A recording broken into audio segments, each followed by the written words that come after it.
as many of our listeners may be aware, we being Ryan and I and our families, had a chance to go to Wiltz Luxembourg to celebrate the 80th anniversary of the American Saint Nick, a celebration that is outlined beautifully in the book of the same title, The American Saint Nick, written by Peter Lyon, who of course was the one who invited us to this 80th anniversary celebration.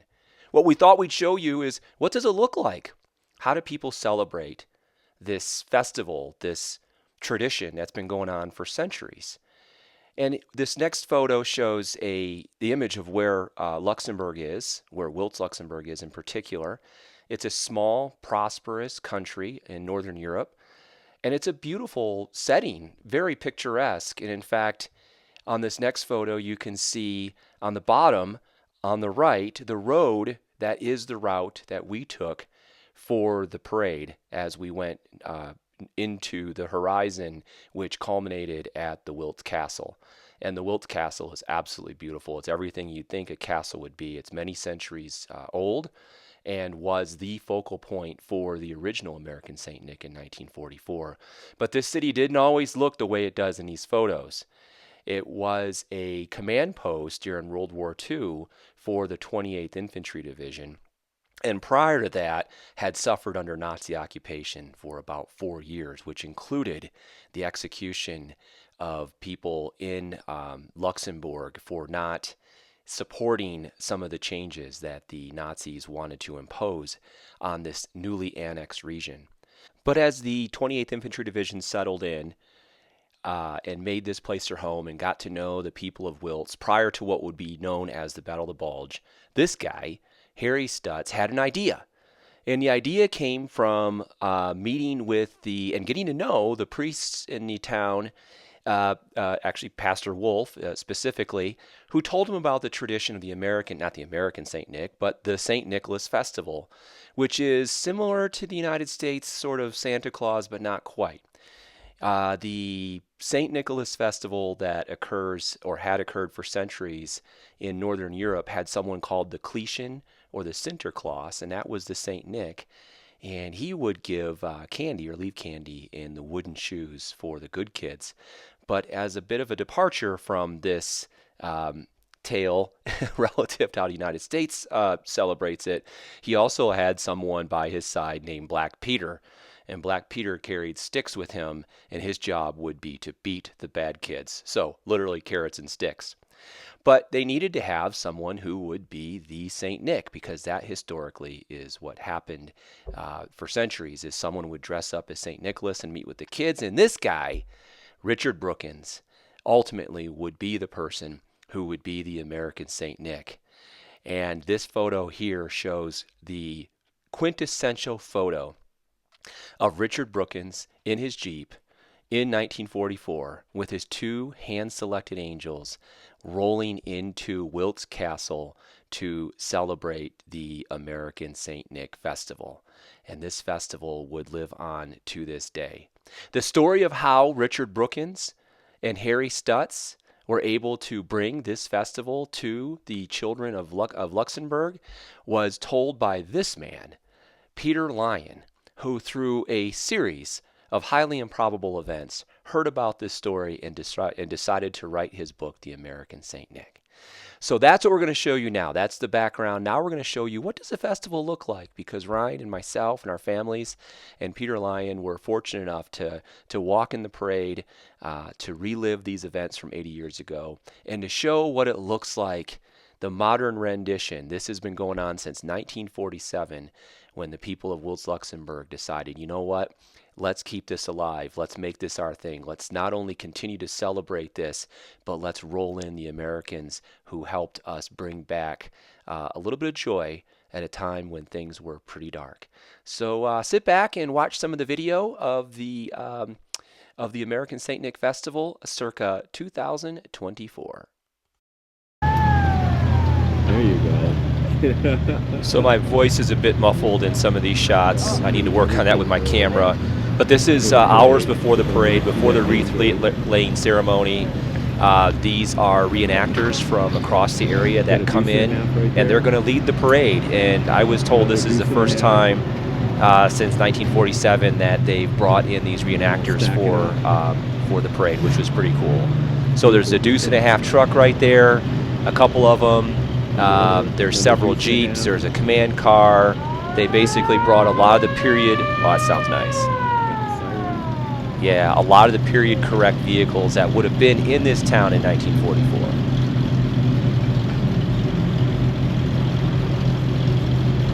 I don't even think we can make it into the gate right now, so these guys go through, which is kind of cool.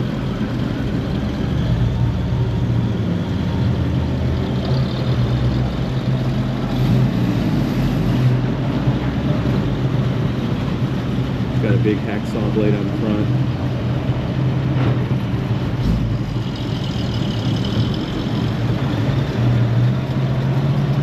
Another deuce-and-a-half. And a Jeep.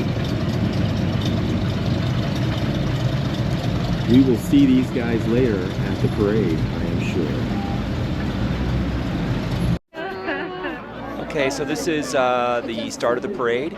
People are starting to gather, the band's in the foreground, and you're going to see very soon the son of Richard Brookins, David Brookins, in the blue jacket with his wife, Eileen. Dave Brookins. Hi. Glad you could make it. And the donkey. That's right. Oh, do they have a donkey? Oh, they have a donkey. That's for all the sweets and the walnuts they throw to the crowd. Watch out for the walnuts. Oh, yeah. Like little rocks in this temperature. Especially the high heat. That's right. And they got Black Peter there, who I had a chance to meet. Black Peter, yeah. At the party. This is great. You're going to get a musical accompaniment. Sweet. And we'll follow in. This is these are all the notables. Follow in with the notables. Awesome. And you can get it from inside. Sweet. Well, thanks for inviting us. This is awesome. It's a treat to have you here. Oh man, look at this. Trucks are rolling. Last time I was in a parade, I was playing one of those. Oh, really? And it was high school. So. When we get down by the festival, we'll bring the kids in there. Yeah, we just walked up. They're starting to queue up already. Yeah. Claudine. And that is Claudine.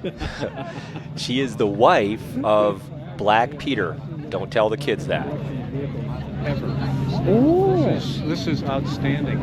So this is bigger than you remember from the last bigger. time. This is big. Oh, this is fantastic. It's the 80th. Yeah. They must have got them from everywhere, from Belgium, from Holland, from everywhere. Peter and I rode up here in a Jeep. Are you on? And there's your co-host, our co-host, Ryan Fairfield. I'm just a white trash from Illinois, and I'm here. There goes the donkey. Hey, David! We're here next door. That's right. There's Black Peter. And this is the pride of the parade right there. You have the American Saint Nick with his angels and the sinister Black Peter walking alongside of them, handing out sticks to the bad people. And look who's going to get one. Oh, Black Peter, thank you. None other than Tony Lupo, your co-host. There's his wife Claudine right there. She's thank you. Could you hold this for me? I will. All right. No. Oh, you're streaming again. Huh? On the podcast? No. No, this isn't live, but it will be on our website when we get home. Ah, okay. So I'll be careful with the swear words.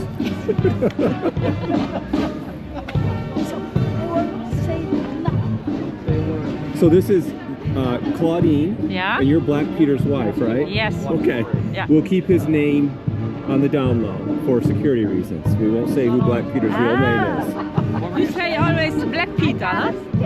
That's what we have read it as being called Black Peter. Yeah, Black Peter. Yeah. What do you guys call it in a native language? Hosika. Hosinga? Hosika. Hosinga? Hosika. Hosika. Yeah, Hosika. Okay. I'll Hosika. see if I can remember that. Yeah. Hosika. So how many of these have you walked in? What? How many of these parades have you walked in? How many of these parades have you walked in? This is the first time that I walk with. Normally I'm on the place where he is now, where he's sitting. So, But here I am normally not. so this is new for you? Yeah. Okay, cool.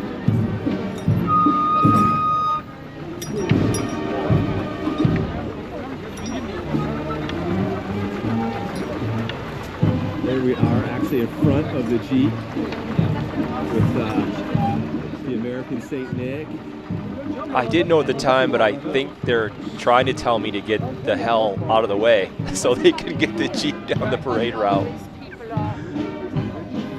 How you doing? And there's Eileen to the left with the blue headband on. That is David's wife. You can see the people up there, which I haven't seen much of. They're filming us, we're filming you.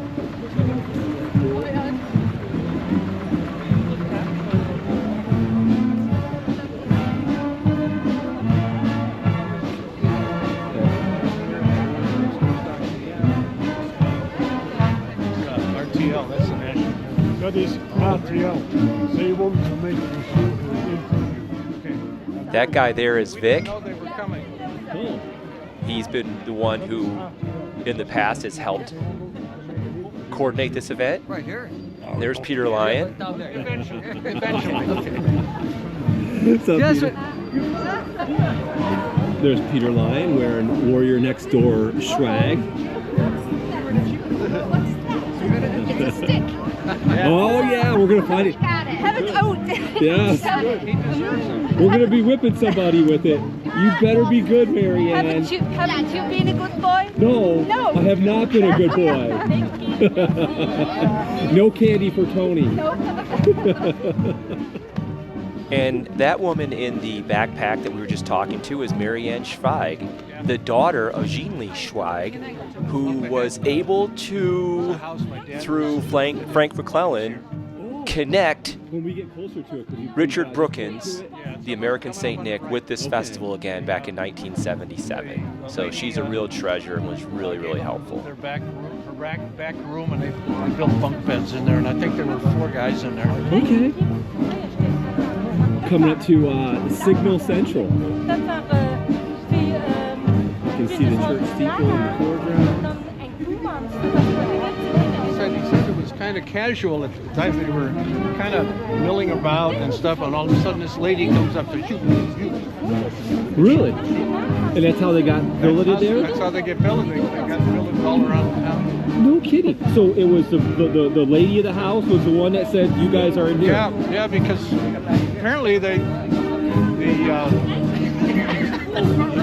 division staff made arrangements with the mayor and said, okay, we need housing for so many people, and they elected the people that had room, and they did it. But my dad never saw what went on behind that. Okay. He just saw the lady come with us. And it looks like he lucked out. He had 4 guys and 4 guys in a nice warm bed, yeah, not too bad. and the mess hall was just down the street at the Hotel Bellevue. We'll see that. It's a big blue building. Nice. And that's his friend Tom Makovic was the cook, and he always got a little something on the side from Tom. Your dad's a pretty skinny guy back then. He needed it.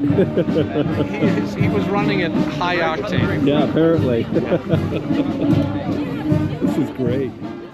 So there's Dave Brookins talking about where his dad was billeted. We're going to see that That's the name of the church. coming up, but it's amazing. I think it must be amazing for David and their family to be able to walk down the route, down this main boulevard, there's Eileen, and be able to walk in their father's footsteps. That's basically what we're doing right now. What's it like growing up? And again, here's Mary Ann Schweig. Yes, well, the church, next by the church, that was where I lived. Okay. So Who rang the I bell? was used to going there, but who rang the bells? I think that was the priest. I did not. You didn't sneak up there and ring them? No. Instead of at noon? But as a child, I was I don't know how you call it in English. Who has the priest in the mouth? What is it called? Like altar girls? Yeah. Like people that go and help the priest and Yes. set up the mass and Yeah, all that? yeah. Okay, that's cool. I did that too. I was an altar boy when I was young. Yeah. Yep. Yeah. Yes. And then they kicked me out. No, I'm just kidding. There's Amanda with the stick from Black Peter Hausinga. That's what they said they call it. See? And here we're coming up on 13 Grand Rue. That's where David's father was billeted, Richard Brookins, during World War II. So this is where your dad lived. His dad lived there. Oh, wow. That is awesome.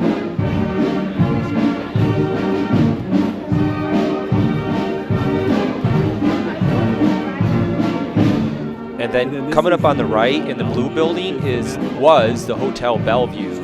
That was a really popular spot for the GIs during World War II.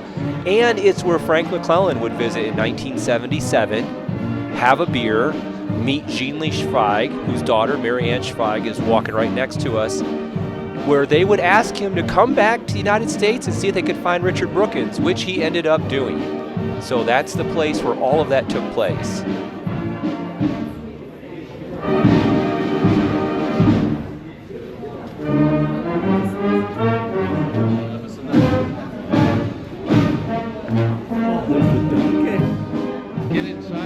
And now, coming up on the left, you're going to see the church where Harry Stutz met with Father Wolf to plan what would become the American St. Nick Festival.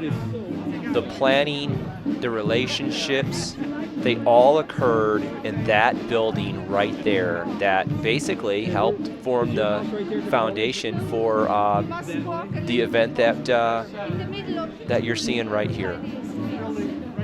Across from the church. Awesome. That is awesome.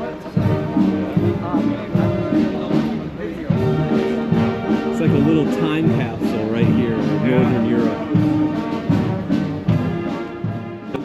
And now we're coming up on the donkey, which historically is the animal that the Cletion would roll into town. There's a Cletion right there and a Jeep now to hand out candy to the kids, and striding alongside the donkey and the Cletion, of course, was the ever-present Black Peter getting ready to whoop on all the bad kids with his sticks. So, pretty interesting tradition. We're in the heart of Wiltz Luxembourg right now. This part of town is Candies are already flying. is a bit of a time capsule for us. The streets narrowed. There are cobblestones.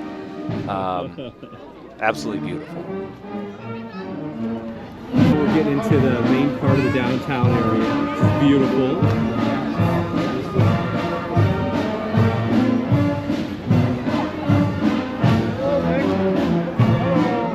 And there's Pete Slover, then the guy from Stockholm. So there were a number of dignitaries here, including ambassadors, mayors, governors. Pete Slover is honorary consul for the consulate in Austin, Texas, and he actually brought a certificate of appreciation for this event from from Governor Abbott. So, at any rate, pretty well attended. Very naughty. There's Maisie. There's Joey again. How are you? There's Maisie and Peter Live. How are you guys? This is Christina. So Maisie in the center there is an amazing human being. Local woman. She owns the house where the general staff was headquartered during World War II, including Eisenhower and Marshall and all these big players. And she was so gracious in allowing us into her house, having some beverages with her. And at the basement of this house that she lives in now is where Richard Brookins, as part of the signal company, worked from. And we had a chance to go down the basement and see all of that. So thank you, Maisie, for being such a gracious host. And we'll continue. And a correction to that, it looks like Maisie, but it's pronounced Maisie in Luxembourgish.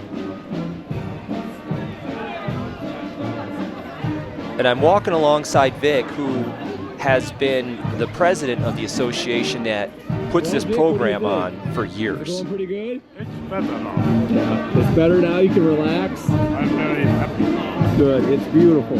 Beautiful. Yeah, the angels are tossing candy. You see the angels tossing candy? Yeah. You're right about those walnuts. You can hear them clatter down the street like rocks. Yeah, there you go.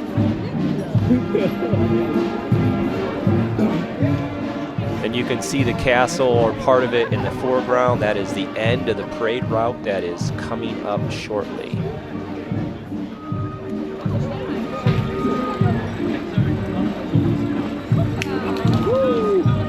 Yeah. Rather organic.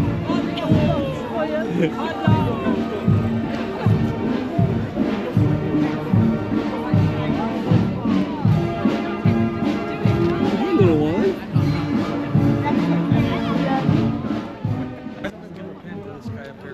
And there's Pete Slover.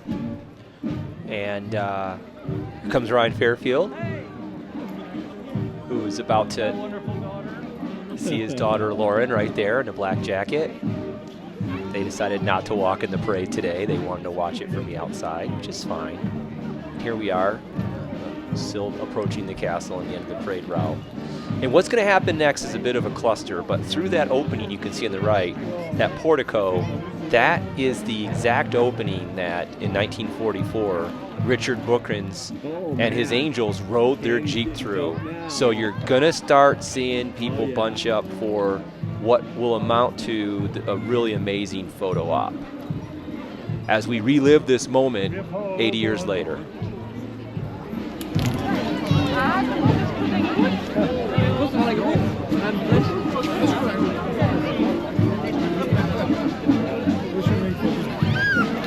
Is it? Uh-oh.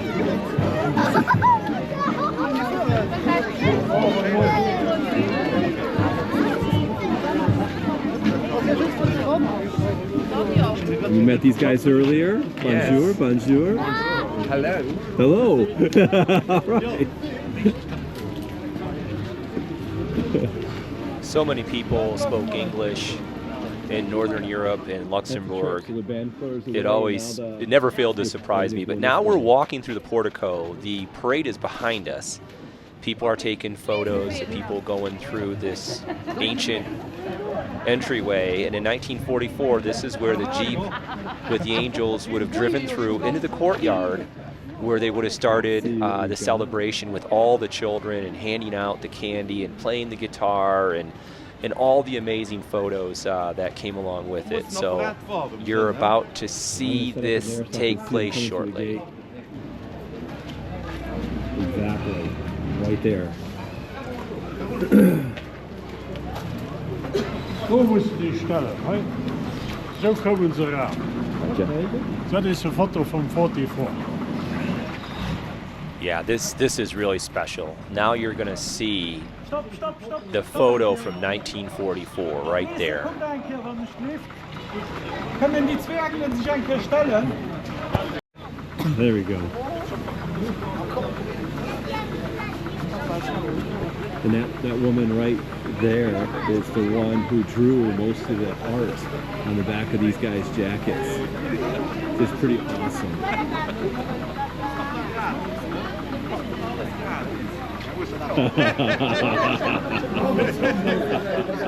Well, everyone's piling on now. It's really awesome. You can barely see the Jeep. You can barely see the American St. Nick, but everyone wants to be a part of this moment at that exact location with those cobblestones in that portico when this event took place. People have a strong sense of history here.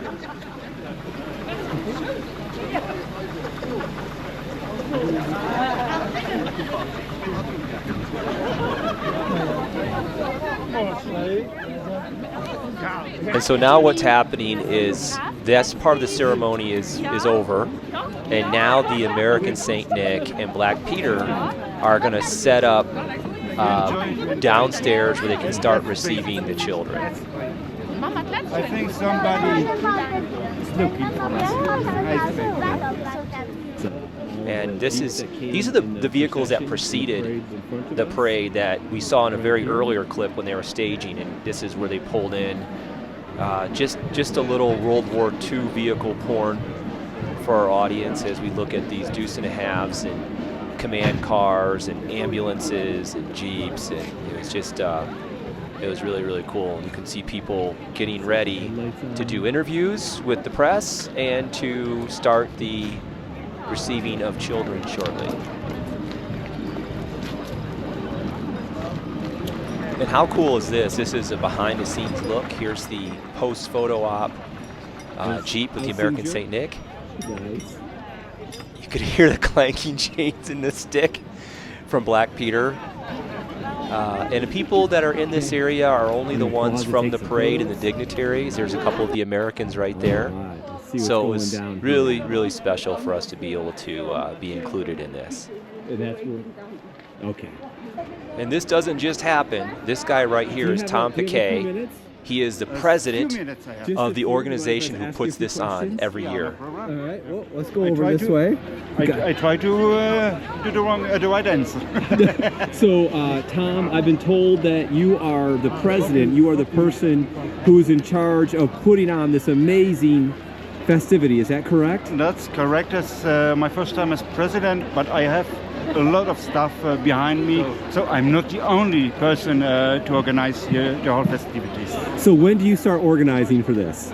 When when this is over, when do you start organizing for next year's event? Next year, I think we'll begin in January, right February, away. To do a little debriefing what's happened this year, and so in June, July, we come together for look what we can do next year. Good. And so could you say your full name? I didn't get that first. I want to make sure that I pronounce it right. It's Tom Paquet. Paquet. Tom Yeah, Paquet. exactly. And so what made you decide that you wanted to take on the role to help organize this whole event? Because for me, the St. Nick is a tradition here in Luxembourg, especially here in Wiltz. And I'm very fascinated by the story, what's behind it with the American soldiers in '44. And I know the St. Nick personally. So for me, it was no long question. I decided very young that I will be part of it. And so as this year became the choice if I would be president, I said yes, it's right. How do you feel now that the event is ongoing, all these people here? What are your feelings right now? I'm very happy. I'm glad to see a lot of people, even our American friends. They are coming especially to celebrate with us St. Nick. Also in honor to Richard Brookins. I'm very happy that I could meet his son and with the ambassador from America, the consul of Texas. It's very impressionated. I'm very impressed. Two more questions. Question number one, what do you have in your hand right there? Yeah, that's they say here that's a root that's called. That's for bad guys. I don't know why I became such one, but I think our Black Pete will know why I get this one. So Black Peter, who's part of this tradition, is the one who gave you that stick. Yeah. For apparently exactly. being bad. The Black Pete is currently the person who punish the bad guys. Yep. Punish is a great word. So if you're not if you're a bad guy or a bad girl, you receive this one. Yeah, but exactly. Is there a way that people can donate to this cause to help provide funds for this? How is this funded? How is funded? Yeah, how by donations. By donations. Well, live by donations. That means we have at the beginning the people have the choice to make a donation. We live only from donations. If people in the United States wanted to donate to this, how could they do it? Yeah, they can. We have Facebook, Everest St. Nicholas. They can call us by messenger. I'm asked to respond with question. They post me. By the other way, you can take a call, an email. Okay. So that's no problem. So for most Americans, they can reach out via Facebook, connect with you, and send a donation that way. I think you're always on the Facebook. You have a link on our association, so feel free. Awesome. Thank you very much for taking the time to talk. And you have put on an amazing event. Thank you, Tom. Thank you. That is awesome. Now I'm going to go check out the kids. Normally you must go And the person you're hearing speaking now is Claudine Lanners. So go around this She way. is Okay, the wife thank you. of the of Black Peter. Speaks really good English and used to work at the castle, and is about to act as my handler. She would show me where I kind of needed to be for some of the So we're gonna go better down footage around that you're this going to way. see in a little I'm gonna bit. Stop recording for a bit. So what, you've worked here for some years? Yeah, I think 10, 12 years. Yeah. It was a home for old people Okay. who live here In the castle. in this castle. Yeah. So this castle at one time was kind of like a retirement community Yeah, for, yeah. for people. Yeah. And you worked here? Yeah, a secretary. No kidding. Yeah. Is it still that now? Now it's a school for I don't know, for education. It's an international school. something Okay. Like this. All right. Yeah. Well, it must be kind of cool working in a castle every day. Yeah. I Yeah? said I want to work in a castle. Yes, and now you did. It was really That was great. awesome. And it's Claudine, and what's your last name again? Lanas. Lanus. Okay, Claudine Lanus. I'm married with Lucas, Yep, Marco, yep. and Lucas Nicola was the father of Marco, and he has also give photos for the library for the book for Okay. Peter. Okay. They have been once a team at home Please, we're just doing a quick interview. There you go. So, to ask some question for the book of the Mergenthaler. okay. Yeah. Oh, so you guys provided some photos for that book Yeah. then? Yeah. Oh, okay. That'd be awesome. Yeah. All right. Sweet. We are all family. I guess so.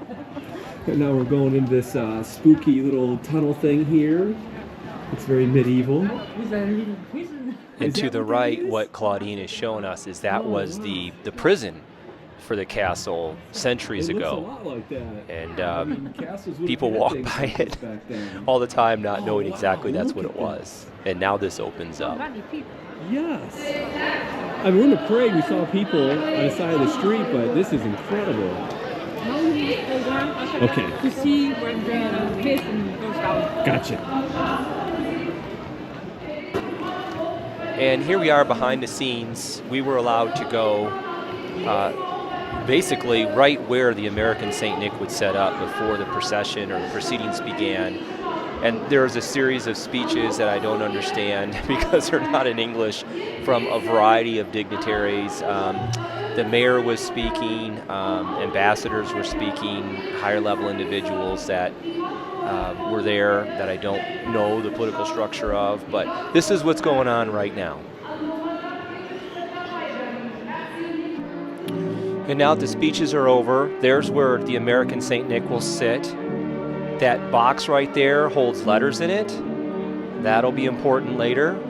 And now you can see the American St. Nick and Black Peter making their way down to the dais where they will start to receive the kids.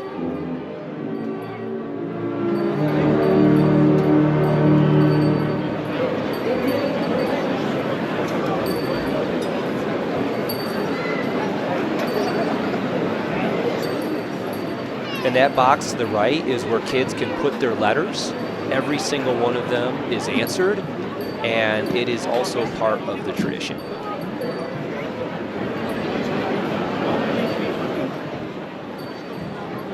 So this part's really cool, to be allowed on stage with security, to be able to film this event. Everyone else is behind the barricades for now. You're about to see the number of them. It's huge, and those are the two angels. The angels are handpicked every year. I know that with Richard Brookins, they actually had a contest for grades to determine which of the students would be elected or selected as the angels. And there he is about to take a seat to receive kids.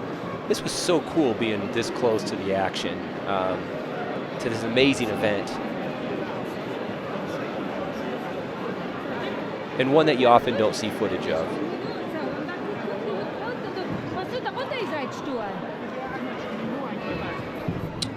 And here you see him set them up. Next to him are the bags of candy. There's thousands of them that are handed out every year. And we have some.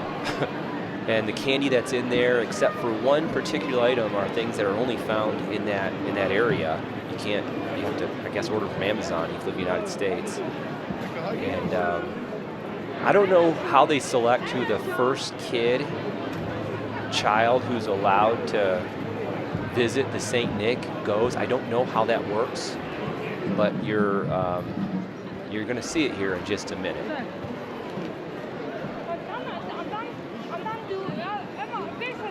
Someone's micromanaging there.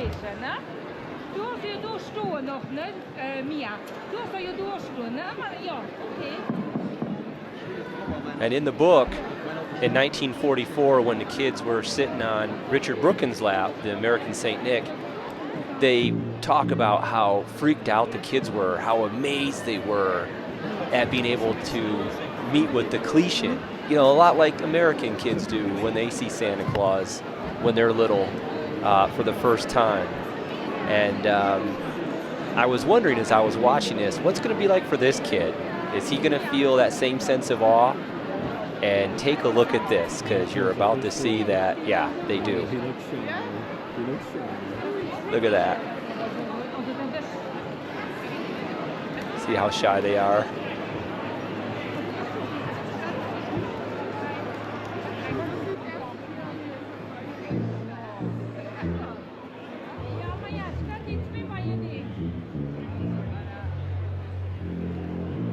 It's pretty cool. First two kids right there out of thousands that will visit the American St. Nick today. And here they come.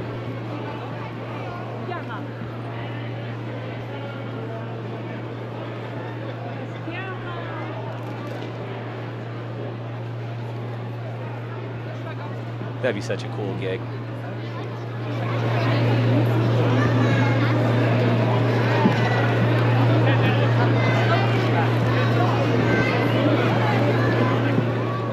And so this is pretty cool. One of the locals is starting to explain to me more about the ceremony and the letterbox and whatnot. So that's what that envelope was for then. That's really And it's cool. And here comes Tom Piquet to help interpret. We have a little, I'll tell you, in a letterbox. And then when the children put something in, and he wrote their address, their own address, he will take the time to answer every child. And that's what that box right there is for? Yes. It's for those letters. So yeah, the letters, you receive 20 letters, 25 letters. For him it's no problem. He answers every letter. So the children have an answer from the St. Nick here. Awesome. Oh man, this is great. Tom would tell me a funny story later on about one year this Chinese family got upset because one of their daughters didn't get a bag of candy. The girl went through line once, and they were upset, and they stopped her because she tried to go through the line twice. And then it wasn't until after the American St. Nick that this Chinese family told them, well, that was her twin sister. So this girl wasn't trying to sneak off with more candy. It was just her twin sister, and they misidentified her. So a little bit of American St. Nick faux pas. And even in 2 or 3 weeks, there will also be a Christmas party here. So maybe the same, but it's only for Christmas. This year is for today is only for the St. Nick, but in 2 days it's Christmas. Without Santa Claus, he's not coming because we don't have Santa Claus. We don't have. Our tradition is the St. Nick, but Santa Claus we don't know. Interesting. We have on the 24th of December, we have still a gift, but it's the Jesus kind.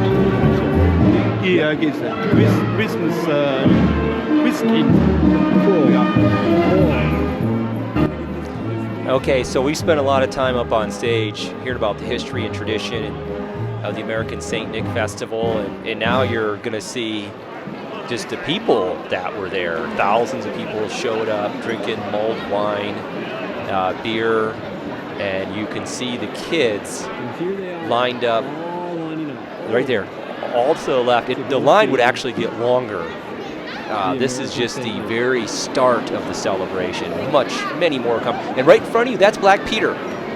Now, what's interesting about people Black are Peter taking pictures. is he typically takes the older kids. They still get a bag of candy, but the older kids don't go People are taking to the pictures American with Saint Black Nick. They go Peter. to that sinister villain right there. Like he's brought a big stick.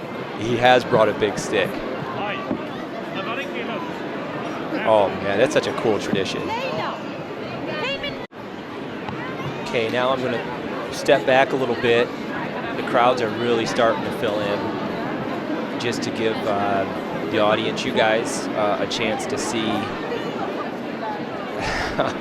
how many kids line up for this. It's really cool.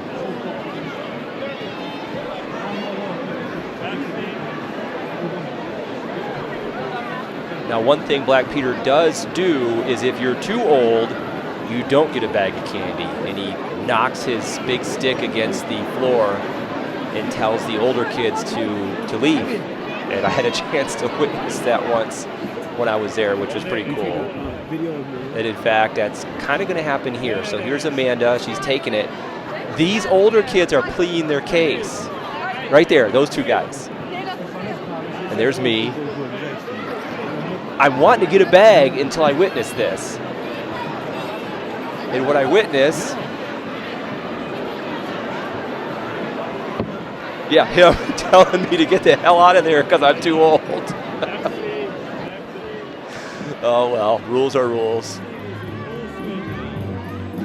Well, that's a wrap, Warrior Next Door listeners. This is Tony Lupo